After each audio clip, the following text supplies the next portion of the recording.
ಫಲಿತಾಂಶ ಶೈಕ್ಷಣಿಕ ಬಲವರ್ಧನೆ ಅಂತ. ಶಿಕ್ಷಣದ ಒಂದು ಬಲವರ್ಧನೆ ಹೆಚ್ಚು ಅದು ಬಲವನ್ನು ಉಂಟು ಮಾಡಿ ಅದು ವರ್ಧನೆ ಬೆಳೆಸ್ತಕ್ಕಂಥದ್ದು, ಚೆನ್ನಾಗಿ ಕಲಿತು ನೀವು ಹೋಗ್ತಕ್ಕಂಥದ್ದು. ಸರ್ಕಾರಿ ಶಾಲೆ ಗುಣಮಟ್ಟದ ಶಿಕ್ಷಣ ನೀಡಲಾಗ್ತಾ ಇದೆ. ಎಲ್ಲ ನುರಿತ ಶಿಕ್ಷಕರಿದ್ದಾರೆ.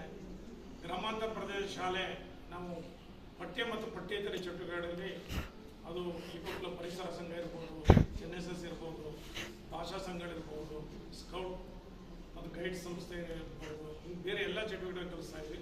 ಜೊತೆಗೆ ವರ್ಷವಿಡೀ ಪಾಠ ಮಾಡಿದ ನಂತರ ಬಹಳ ಮುಖ್ಯವಾಗಿ ನಮ್ಗೆ ಬೇಕಾದರೂ ಫಲಿತಾಂಶ. ಇದುವರೆಗೆ ನಮಗೆ ಶಾಲೆಗೆ ಶೇಕಡ 90-95 ಬರ್ತಾ ಇತ್ತು ಫಲಿತಾಂಶ.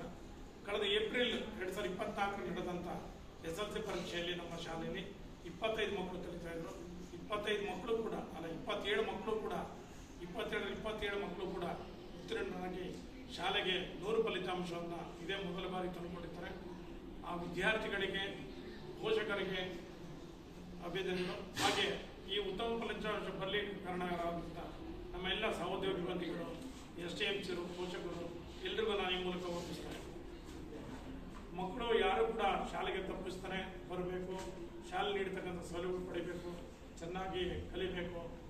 ಇಲ್ಲಿ ಕಲಿತಂಥ ಮಕ್ಕಳು ಮುಂದೆ ಉತ್ತಮ ಭವಿಷ್ಯ ರೂಪಿಸಿಕೊಂಡು ಸಮಾಜದ ಒಂದು ಪಾಲ್ಗೊಳ್ಳಲು ಮೂಲಕ ದೇಶದ ಕೆಲಸ ಮಾಡಬೇಕು. ನಾವೆಲ್ಲ ಶಾಲಾ ಆರಂಭದ ನಂತರ ಎಲ್ಲ ವಿಚಾರಗಳನ್ನು ಹೇಳ್ತೀವಿ, ಯಾರು ಕೂಡ ತಪ್ಪಿಸಬಾರ್ದು, ಎಲ್ಲ ಬರಬೇಕು. ಹಾಗೆ ಇನ್ನೊಂದು ಸಂತೋಷ ಅಂದರೆ ಈ ವರ್ಷ ನಮಗೆ 8ನೇ ತರಗತಿಯಂಥ ಭೂಮಿಕಾ ಮತ್ತು ದಿಶಾ ಈ ಇಬ್ಬರು ವಿದ್ಯಾರ್ಥಿಗಳು ಈ ಬಾರಿ ಏನೋ ರಾಷ್ಟ್ರೀಯ ನ್ಯಾಷನಲ್ ಮೆರಿಟ್ಸ್ ಕಮ್ ಸ್ಕಾಲರ್ಶಿಪ್ ಅಂತ NNMS ಅಂತ ಏನಿದೆ ಅದರ ರಾಷ್ಟ್ರ ಮಟ್ಟದ ಒಂದು ಅರ್ಹತಾ ಪರೀಕ್ಷೆಯಲ್ಲಿ ನಮ್ಮ ಜಿಲ್ಲೆಯಲ್ಲಿ 47 ಮಕ್ಕಳು, ನಮ್ಮ ಶಾಲೆ 2 ಮಕ್ಕಳು ತೇರ್ಗಡೆಯಾಗಿ ನಮ್ಮ ಶಾಲೆಗೆ ಕೀರ್ತಿ ತಂದಿದ್ದಾರೆ. ಅವರಿಗೆ ನಾನು ಈ ಮೂಲಕ ಅಭಿನಂದಿಸ್ತೇನೆ.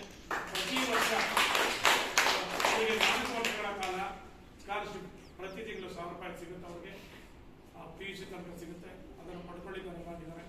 ಈ ಒಂದು ಶಾಲೆಯ ಬೆಳವಣಿಗೆಗೆ ಸಹಕರಿಸಿದ STMC ಅಧ್ಯಕ್ಷರು ಹಾಗೂ ಸದಸ್ಯರು, ಆಡಳಿತ ಮಂಡಳಿ, ನಮ್ಮ ಸಹೋದರಿ ಮಿತ್ರರು ಎಲ್ಲರೂ ಕೂಡ ನಾನು ವಂದಿಸ್ತೇನೆ. ಈಗ ವಿಶೇಷವಾಗಿ ನಮ್ಮ ಜೊತೆಗಿದ್ದು ನಮ್ಮ ಈ ಊರಿನವರು, ಅವರ ಮಕ್ಕಳು ಕೂಡ ಇಲ್ಲಿ ಓದ್ತಾ ಇದ್ರು. ಹೊರಮಾಡಬಿಟ್ಟರೆ ಕಲಾವಿದರು ಅವರು ಈ ಕಾರ್ಯಕ್ರಮ ಬಂದಿದ್ದಾರೆ.